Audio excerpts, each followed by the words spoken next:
حضرت سفینہ رضی اللہ تعالیٰ عنہ صحابی رسول ہے، مشکات میں موجود ہے۔ ایک قافلے کے ساتھ جا رہے تھے تو رستہ بھول گئے، جنگل کی طرف نکل گئے، سامنے سے شیر آ گیا۔ یعنی آپ نے سن لیا اور میں نے کہہ دیا، لیکن شیر آ گیا۔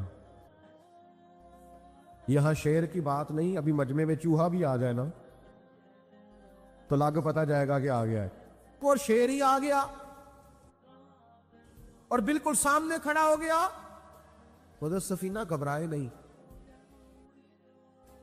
کوئی اور بات نہیں کی، شیر کی طرف دیکھ کے کہنے لگے پتہ ہے میں کون ہوں؟ پھر خود ہی فرمانے لگے میں رسول پاک کا غلام ہوں۔ جب کہا نا میں نبی پاک کا غلام ہوں تو شیر نے رستہ چھوڑ دیا۔ میرے کریم فرماتے ہیں رب قیامت کے دن بندوں سے فرمائے گا کیا میں نے تیرے لیے کان اور آنکھیں نہیں بنائی تھی؟ کبھی اندھے سے مل کے دیکھے نا، کبھی بہرے سے بات کر کے دیکھے نا۔ رب فرمائے گا کیا میں نے تیرے لیے کان اور آنکھیں نہ بنائی تھی؟ اللہ فرمائے گا کیا میں نے تیرے لیے جانوروں کو، کھیتوں کو مسخر نہیں کیا تھا؟ ہر جانور پر تو سواری کرتا ہے، جانوروں کے گوشت کھاتا ہے، جانوروں کا دودھ پیتا ہے، کھیت کے اندر ہل چلاتا ہے، اناج ہے، پھل ہیں، سبزیاں ہیں۔ وَالَّذِي خَلَقَ لَكُم مَّا فِي الْأَرْضِ جَمِيعًا، زمین میں جو کچھ ہے حضرت انسان کے لیے پیدا کیا۔ اللہ فرمائے گا تیرے لیے کان بنائے، آنکھیں بنائی، تیرے لیے مسخر کیا جانوروں کو، تیرے لیے مسخر کیا کھیتوں کو۔ پھر رب کہے گا میں نے تجھے خوشحالی دی، میں نے تجھے سرداری دی۔ پھر اللہ فرمائے گا یہ بتا کیا تجھے مجھ سے ملنے کا یقین نہیں تھا؟ کیا تجھے یہ خبر نہیں تھی کہ تیری رب سے بھی ملاقات ہوگی؟ تجھے اللہ کے حضور بھی حاضر ہونا ہے، تجھے اس کا یقین نہیں تھا؟ اور حدیث پاک کا جو آخری جملہ ہے وہ ہر دل پر دستک دیتا ہے۔ حضور فرماتے رب فرمائے گا میں بھی آج تجھے اسی طرح ہی فراموش کر دوں گا جس طرح تو نے مجھے بھلا دیا تھا۔ جا، تو نے اگر مجھے بھلا دیا تھا آج میں نے بھی تجھے فراموش کیا۔ دعا کرو ہمارے ساتھ یہ سلوک نہ ہو۔ ہم تو مالک کے کرم کی امید پر ہی قبر میں جائیں گے، اس کی رحمت کی امید پر ہی میدان محشر میں کھڑے ہوں گے۔ باقی پتہ سارا ہے سردار نو کیتی ادا، ایدہ پردہ پایا ہی تیرا پلا اسی۔ خبر تو ساری ہے، پتہ تو سارا ہے، علم تو سارا ہے۔ سب سے زیادہ ہم جانتے ہیں کہاں کہاں نافرمانی ہوئی۔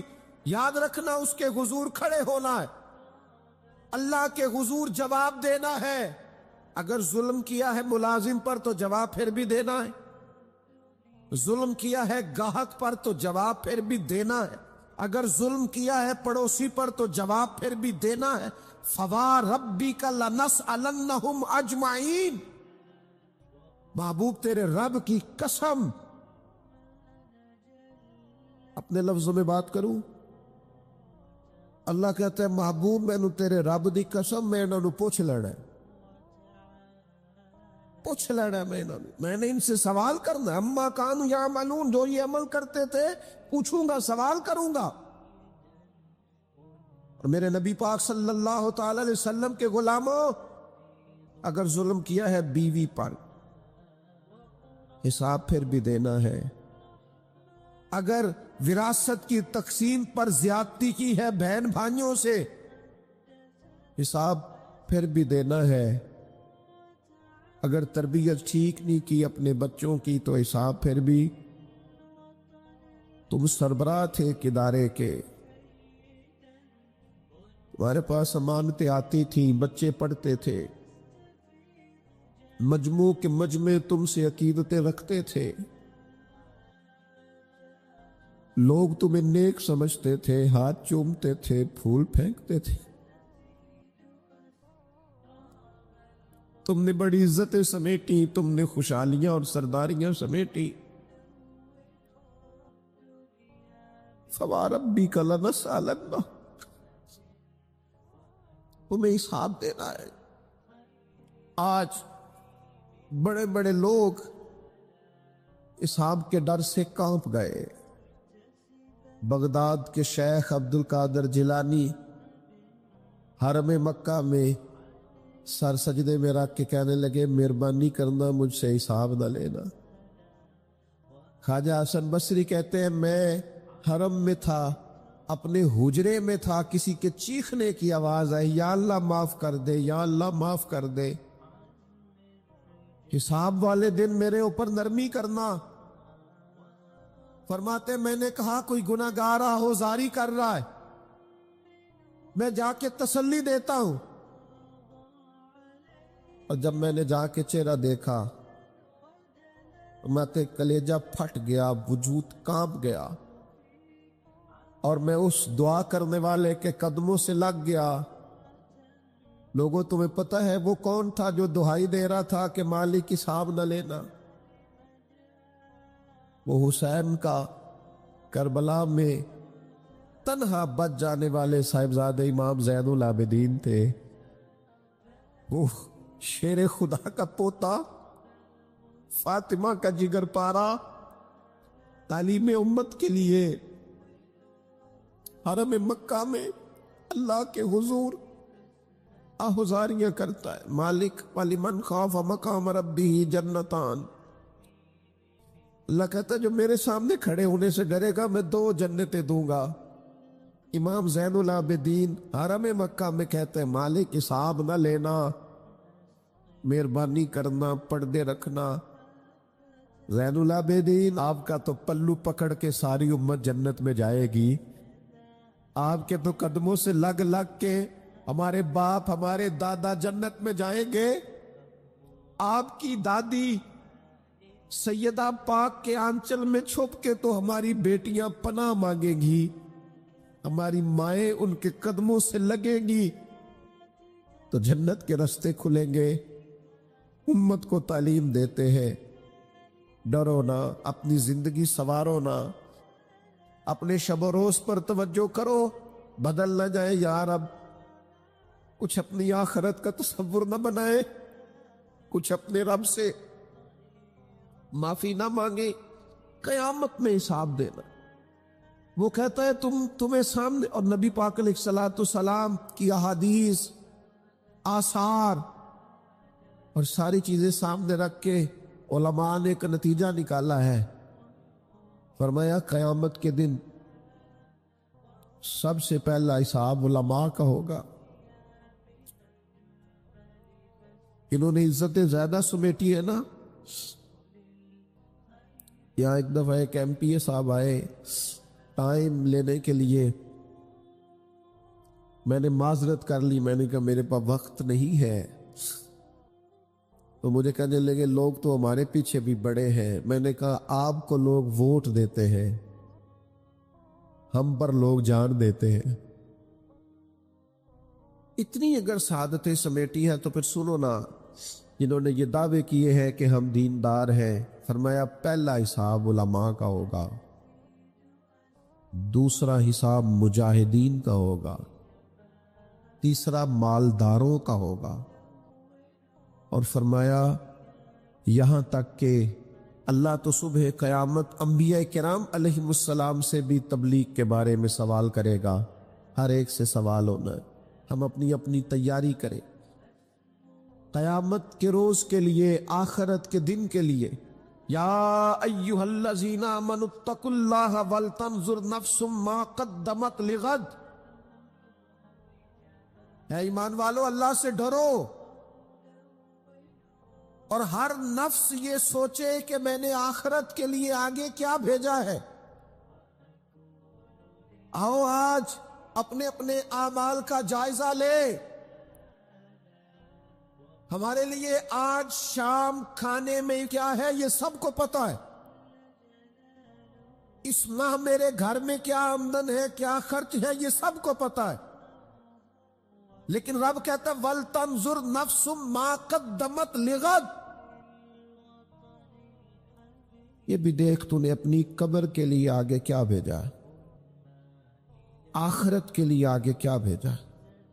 یہ دیکھ قیامت والے دن کے لیے تیرے پاس سرمایہ کیا ہے، وہاں جب اللہ کے حضور حاضر ہونا ہے تیرے پاس پیش کرنے کو کیا ہے۔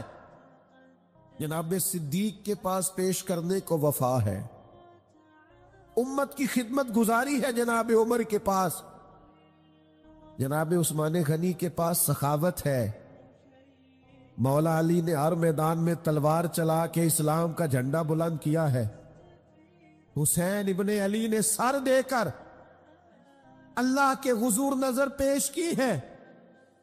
میں بھی سوچوں نا یار، آپ بھی سوچے نا، نعمتوں کی بہتات کتنی، ہماری بھری ہوئی تجوریاں، ہمارے آنگن میں کھیلتی ہماری اولادیں، ہمارے ارد گرد ہمارے دوستوں کی لائنیں، ہمارے دسترخوان پر بچھی ہوئی نعمتیں، ہمارا تندرست وجود، ہماری بولتی زبان، ہماری دیکھتی آنکھیں، ہمارے سنتے کان، ہماری سانس لیتی روح، اس سارے وجود سے ہم نے کیا اکٹھا کر کے اپنی آخرت کے لیے بھیجا ہے؟ صبح قیامت کے لیے ہم نے سامان کیا کیا ہے؟ اللہ کے حضور جب ہمیں جواب دینا ہے تو ہمارے دامن میں کیا ہے، کیا پیش کرنا ہے؟ آج اپنے دل سے، اپنی روح سے یہ سوال ہمیں ضرور کرنا ہے، اور ایک بار نہیں 100 بار کرنا، اور بار بار کرنا ہے۔ نبی پاک صلی اللہ تعالی علیہ وسلم نے ارشاد فرمایا ہے، حضور فرماتے 5 سوال پوچھے گا رب قیامت کے دن، اور جب تک تم ان سوالوں کے جواب نہیں دو گے تمہیں ہلنے نہیں دیا جائے گا۔ ایک یہ پوچھا جائے گا عمر کہاں گزری، سارا وقت ضائع ہو گیا موبائل پہ، سارا ٹائم ضائع ہو گیا خوش گپیوں میں، شغل میں آنا جانا، عمر ساری قیمتی وقت ضائع کر دیا۔ اور پھر ایک سوال، اسی سوال سے متعلقہ دوسرا ہوگا جوانی کہاں گزاری، وہ ساری کھیل کود میں گزر گئی، لہو و لعب میں گزر گئی، گیموں میں گزر گئی، یہ سوال ہوگا۔ اور تیسرا سوال رب پوچھے گا بتاؤ نا مال کہاں سے کمایا، ذرائع آمدن بتاؤ، دنیا میں تو تم نے دھول جھونک لی جہاں دھوکنی تھی، یہاں بتاؤ کہاں سے کمایا، اور کما کر میں تم مالک نہیں ہوئے۔ چوتھا سوال یہ پوچھا جائے گا بتاؤ مال خرچ کہاں کیا، اور میرے نبی پاک فرماتے ہیں 5واں سوال یہ ہوگا یہ بتاؤ اپنے علم پر عمل کتنا کیا۔ لیکچر دینا آسان ہے، تقریر کرنا آسان ہے، واعظ کرنا آسان ہے، سمجھانا آسان ہے، فیس بک پر اچھی نصیحت لکھ دینا آسان ہے، روز صبح واٹس ایپ پہ سب کو بہترین نصیحتیں بھیجنا آسان ہے، لیکن قیامت کے سوالوں میں سے ایک معتبر سوال ہے، بخاری میں موجود ہے، 5 سوالوں میں سے آخری سوال یہ ہے کہ جو تم جانتے تھے، جس کا تمہیں علم تھا، جو تم نے سیکھا تھا، جو تم نے پڑھا تھا، اس پر تمہارا عمل کتنا تھا؟ کس کو نہیں پتا نماز فرض ہے؟ کس کو نہیں پتا والدین کی خدمت کرنا ضروری ہے؟ حلال حرام کی تمیز سے کون آگاہ نہیں ہے؟ کون نہیں جانتا کہ میرا رویہ تلخ ہے، لوگوں کو تکلیف دیتا ہے؟ کون نہیں سمجھتا کہ میری فلاں فلاں چیز کی وجہ سے فلاں فلاں لوگ تڑپتے ہیں، سسکتے ہیں، روتے ہیں؟ بہت ساروں کو پتا ہے کہ میری بیوی، میرے بچے، یہ کچھ عورتوں کو پتا ہے میرا شوہر، میرے خاندان والے میری وجہ سے تکلیف میں، بہت سو کو پتا ہے میری وجہ سے میرے پڑوسی تکلیف میں، بہت سو کو پتا ہے میری وجہ سے میرے ملازم تکلیف میں ہے۔ تم سے پوچھا جائے گا اپنے علم پر کتنا عمل کیا، وہ جو تم جانتے تھے، جتنا تمہیں شعور تھا۔ آج پوری امت مسلمہ میں کیا ہو رہا ہے؟ تقریریں، واعظ و نصیحت، فقط واعظ و نصیحت۔ اقبال کہتے ہیں مسجد تو بنا دی شب بھر میں، ایمان کی حرارت والوں نے. اور یہ دیکھنا کیا کہتے من اپنا پرانا پاپی تھا، برسوں میں نمازی بن نہ سکا. اور اقبال بڑا اپدیشک ہے، من باتوں میں موہ لیتا ہے. بڑی سونی باتیں کرنی آتی ہے ہمیں. اقبال بڑا اپدیشک ہے، یہ من باتوں میں موہ لیتا ہے پر گفتار کا قاضی ہے یہ بنا. کردار کا غازی بن نہ سکا. گفتار کا قاضی غازی بننا آسان ہے، لیکن اپنے عمل میں نکھار لانا. ہاں، سب سے پہلے دو چیزوں کا حساب ہونا قیامت میں، یاد رکھیے گا. اعمال میں سب سے پہلے نماز کا حساب ہوگا. حضور نے فرمایا کافر اور مومن کے بیچ فرق ہی نماز کا. اور حقوق العباد میں سب سے پہلے قتل کا حساب ہو.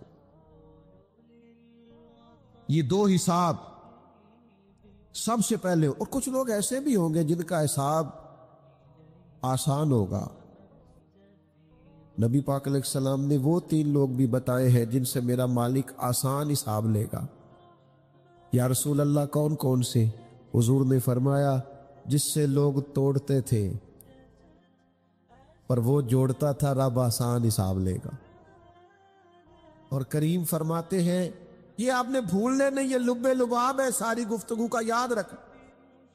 فرمایا جو تجھے محروم کرے اسے عطا کر، جو تجھ سے توڑے تو اس سے جوڑ، اور جو تجھ سے زیادتی کرے تو اسے معاف کر دے. اللہ قیامت میں تجھ سے آسان حساب لے گا.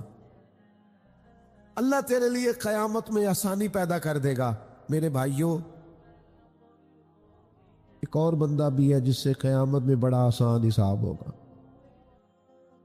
کریم محبوب علیہ السلام نے فرمایا جس کے سینے میں حسد نہیں نہ ہوتا، جس کے دل میں بغض نہیں ہوتا، جس کے دل میں کینہ نہیں ہوتا. سانو تخت ہزارے دی لوڑ کی ہے، وہ اسی کسے دے کچھ بھی نہیں لگ دے، نہ کوئی ساڈا دردی. وہ جو سینہ بالکل، جن کا سینہ بے کینہ ہوتا ہے نا، کشادہ دل، سب کے لیے پیار، سب کے لیے محبت، سب کے لیے وارفتگی. ہر ایک، سارے سمجھتے ہیں مجھ سے ہی پیار زیادہ ہے. سینہ کشادہ ہے، دل بڑا ہے. فرمایا جن کے سینے کشادہ ہوں گے، بغض سے، عداوت سے، حسد سے، کینے سے پاک ہوں گے، اللہ قیامت میں آسان حساب لے گا. اچھا، میرا وجدان کہتا ہے کہ میرے نبی پاک کے پاک لفظوں کا معنی یہ ہے قیامت میں رب ان سے فرمائے گا جاؤ میں نے تمہیں معاف کیا. جن کے سینے صاف ہوں گے، دل صاف ہوں گے، پاک ہوئے تے پاک ہی ملدا ہی، بنا پاکو پاک نہیں ملدا. سارے وجود نو دھون دے نالوں اکو دھولا ہے ٹکڑا دل دا. دل ہو صاف، دل ہو کشادہ. 14 طبق دلے دے اندر اسا تمبو وانگو تانے ہو. یہ تمبو دیکھ رہے ہو نا، چھاؤں دے رہا ہے نا، جل رہا ہے نا. درویش کہتے ہو 14 طبق میرے دلے دے اندر تے میں تمبو وانگو تانے ہوں، دل دریا سمندروں ڈونگے. یہ کون دلان دیا جانے ہوں اسا کیتی ہے جان حوالے رب دے. ایسا عشق کمایا مرن تو پہلو ہی مر گیا باہو، تا مطلب نو پایا ہے. چھوڑ دیے جائیں سارے کینے. جب قیامت میں اللہ کے حضور حاضری کا ڈر ہونا تو پھر نہ بندہ بددیانت نہیں ہوتا، بے ایمان نہیں ہوتا. لاکھوں کروڑوں اربوں بھی آئیں تو کبھی بھی اس کی رال نہیں ٹپکتی، کبھی بھی اس کا دل للچاتا نہیں. اور اگر لوگ بددیانت ہو جائیں تے چوری ککھ دی بھی تے چوری لاکھ دی بھی، پھر لوگ 1 روپیہ بھی نہیں چھوڑتے. پھر ذرا ذرا سی بات پہ بددیانت ہوتے ہیں. صحیح بخاری مسلم میں حدیث ہے. نبی پاک علیہ السلام فرماتے ایک شخص نے زمین بیچی، دوسرے نے خرید لی. جب وہ خریدنے والے نے اسے کھودا تو اندر سے خزانہ نکل آیا. مجھے بتاؤ خزانہ نکلے تو لوگ چھپاتے نہیں پھرتے؟ لوگ تہ کے اندر نہیں لے کے جاتے. وہ خزانہ نکل آیا. اس نے کیا کیا؟ وہ لے کے اس شخص کے پاس چلا گیا جس سے اس نے زمین خریدی تھی. کہنے لگا یار تیری زمین سے خزانہ نکل آیا, میں نے زمین خریدی تھی, خزانہ تو نہیں نہ خریدا تھا. یہ ذرا دیانت کا عروج دیکھو, تقوی کا نور دیکھو. یہ دیکھو باطن کیسے تھے لوگوں کے. اربوں کروڑوں روپیہ یہ حضور بیان فرما رہے ہیں, بخاری مسلم میں موجود ہے. کریم فرماتے ہیں اس شخص نے جا کے کہا بھئی میں نے زمین خریدی تھی, خزانہ نہیں خریدا تھا, لہذا یہ تیرا ہے. وہ بھی رب کا بندہ تھا. کہنے لگا میں نے نا زمین بیچی تھی اور جو کچھ ہے وہ سارا ہی بیچ دیا تھا, لہذا نکل آیا تو تیرا ہی ہے. میرا ہوتا تو جب میرے پاس تھی تب نکلتا, لہذا تیرا ہی ہے. دونوں میں بحث ہونے لگ گئی. وہ کہتا ہے تو رکھ, وہ کہتا ہے. آج کل کیا ہوتا ہے, وہ ذرا مہنگی ہو گئی نا, سڑک گزر گئی, کہتے ہیں مکر جاؤ. زمین ذرا مہنگی ہو گئی ہے, کو تھوڑا ریٹ اور لگ گیا, خزانہ نکل آیا. حضور فرماتے وہ دونوں ایک دانا کے پاس گئے اور جا کے کہا یار یہ مسئلہ بن گیا ہمارے لیے, خزانہ نکل آیا زمین سے. تو اب میں اسے کہتا ہوں تو لے واپس, چونکہ تیری زمین سے نکلا ہے. تو یہ کہتا ہے میں نے زمین بیچی تو خزانہ بھی بیچ دیا. وہ دانا کہنے لگا تمہاری کوئی اولاد بھی ہے؟ ایک کہنے لگا میری بیٹی ہے, دوسرا کہنے لگا میرا بیٹا ہے. کہنے لگا دونوں کی شادی کر دو اور خزانہ دونوں کو دے دو. اور میرے بھائی جب حضرت شیخ ابو الحسن ایک درویش تھے مصر میں, ہر روز دعا مانگتے تھے یا اللہ تاجر کی ان 2 بیویوں پہ رحم فرما, یا اللہ اس تاجر کی 2 بیویوں پہ رحم فرما. لوگوں نے کہا حضور یہ کیا معاملہ ہوا؟ فرمانے لگے یہاں مصر میں ایک تاجر رہتا تھا, اسے اکثر و بیشتر تجارت کی غرض سے ملک شام جانا پڑتا, تو اس نے سوچا وہاں نکاح نہ کر لوں. اس نے وہاں نکاح کر لیا. مالدار تھا, وہاں ایک بیوی رکھ لی, مکان رکھ لیا. اب یہ جو بیوی مصر میں تھی نا, اسے تھوڑا شک گزرا. بیوی بڑی گہری جاسوس ہوتی ہے. اسے سمجھ آ گئی کہ بدلے بدلے سے میرے محبوب نظر آتے ہیں. اسے سمجھ آ گئی کہ دھلے دھلے کپڑے آتے ہیں, وہ کیفیت ہی نہیں پہلے جو رنگ ہوتا تھا. ایک شخص کو پیسے دیے, کہا ذرا اس کی جاسوسی تو کر. شیخ فرماتے وہ ملک شام پہنچا, اس کے پیچھے پیچھے وہاں جا کے اس نے واپس آ کے خبر دی کہ تیرے شوہر نے تو نکاح کیا ہوا. لیکن اتفاق کی بات یہ کہ اس دفعہ جب یہ سفر سے آیا تو شدید بیمار تھا. بیوی حوصلے والی تھی, صبر والی تھی. اس نے سوچا کہ ذرا صحت اس کی ٹھیک ہوتی ہے تو پھر میں اس سے بات کروں گی کہ تم نے مجھے بتایا ہی نہیں اور نکاح کر لیا ہے.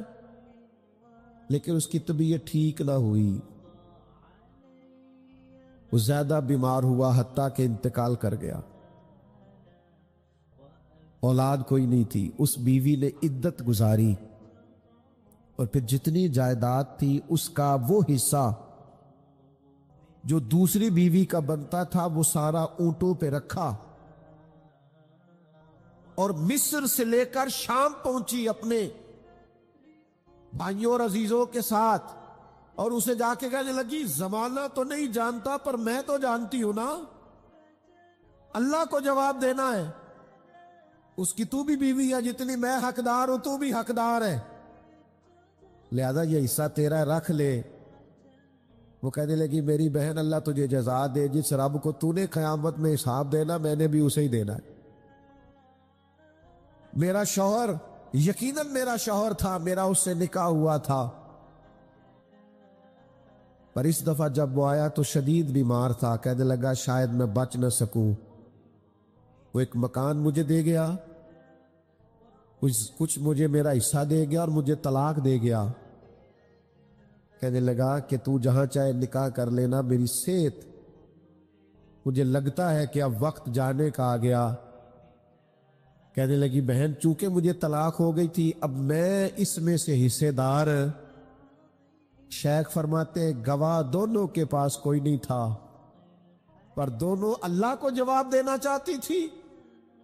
اس تقوی کا مظاہرہ کیا، فرماتے میرا دل کرتا ہے جب بھی نماز پڑھتا ہوں تاجر کی دونوں بیویوں کے لیے دعا کرتا ہوں، فَوَا رَبِّكَ لَنَسْأَلَنَّهُمْ أَجْمَعِينَ، محبوب تیرے رب کی قسم قیامت میں ان سے حساب لوں گا۔ یہ جو آخرت کا تصور ہے نا،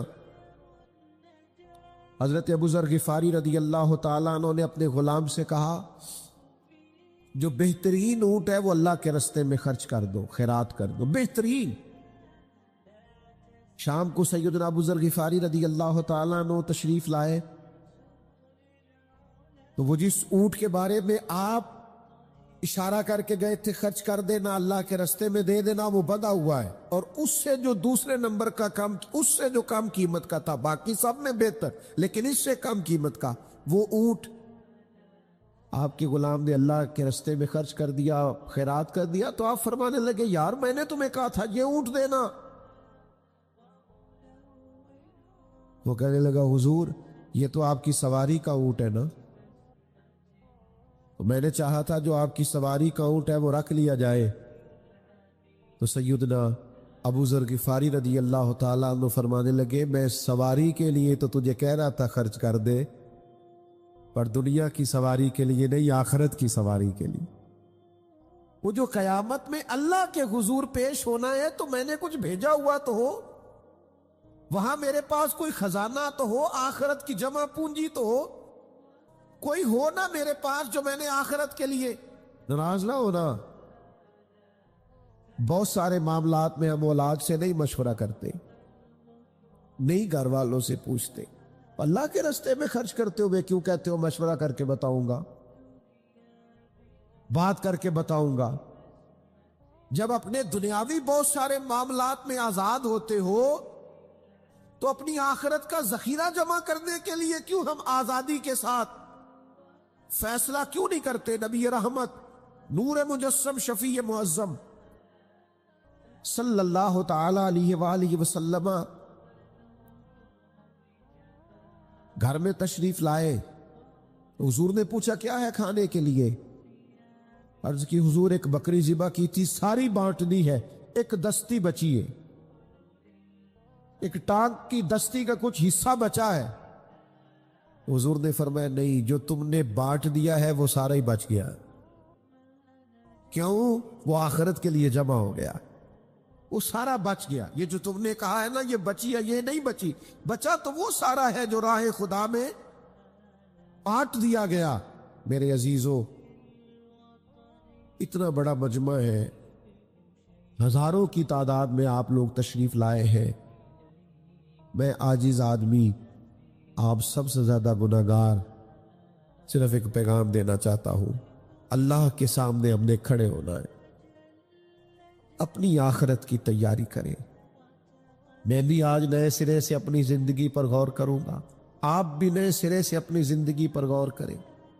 میں بھی آج اللہ کے حضور صدق کے دل سے معافی مانگوں، ہم سب اللہ کے حضور حاضر ہیں، جمعہ پڑھنے آئے ہیں، معافی مانگے، سارے اپنے رب کی بارگاہ میں عرض گزار ہوں کہ ہمارا مالک ہمارے اوپر فضل کرے اور ہمیں ایسی توفیق دے کہ ہم اپنی آخرت کے لیے کوئی ذخیرہ کر سکے۔ آخرت کی فکر بڑی اہم چیز ہے۔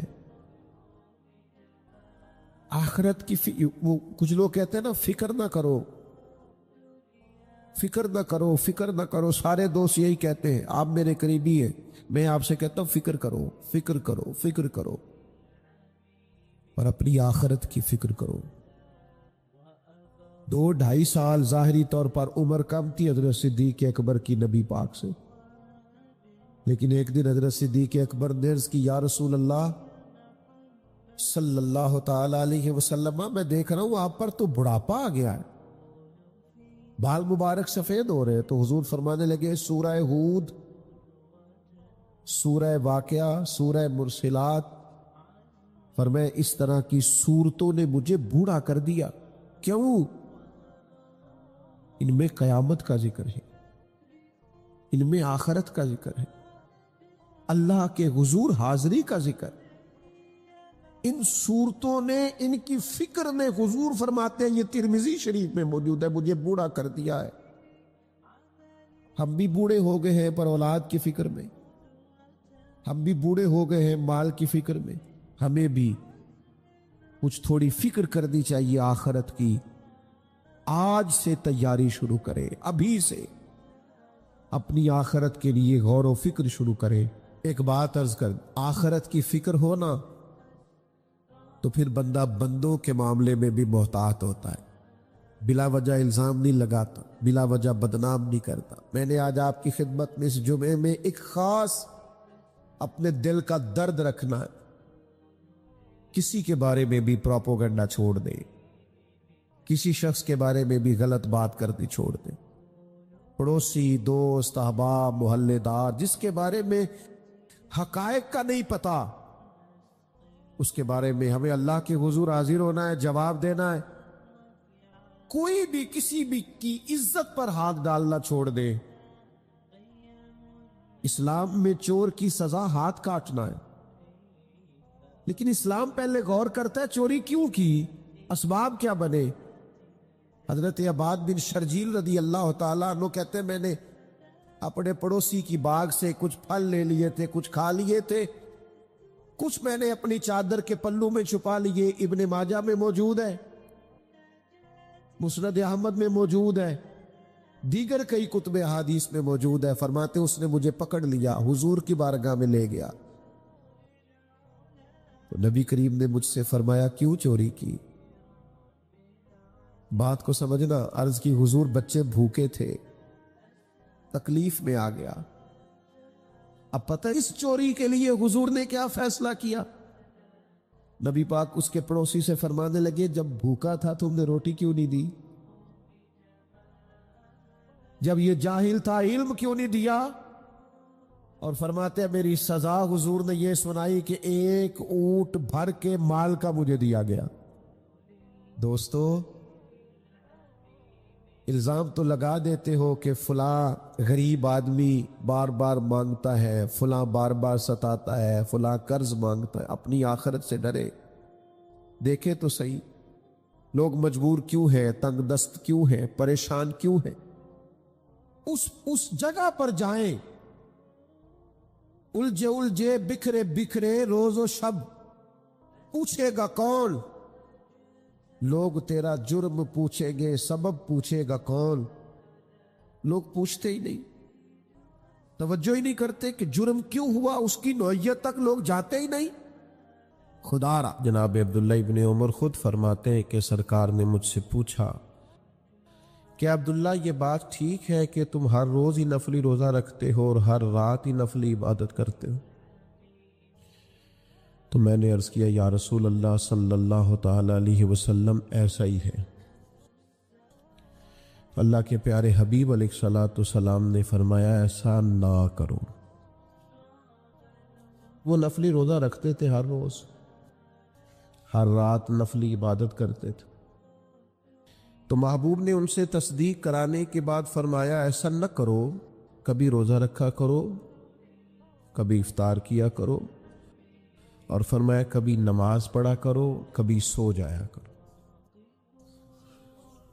کیوں؟ اس لیے کہ حضور فرمانے لگے تمہارے جسم کا بھی تم پر حق ہے، تمہاری آنکھ کا بھی تم پر حق ہے کہ اسے نیند آتی ہے، تمہاری بیوی کا بھی تم پر حق ہے، اور فرمایا تم سے جو ملاقات کرنے کے لیے آتا ہے اس کا بھی تم پر حق ہے۔ تو یہ لفظ کہہ کے کہ تمہارے اپنے اوپر بھی حقوق ہیں، تمہاری ذات کے بھی تم پر حق ہے۔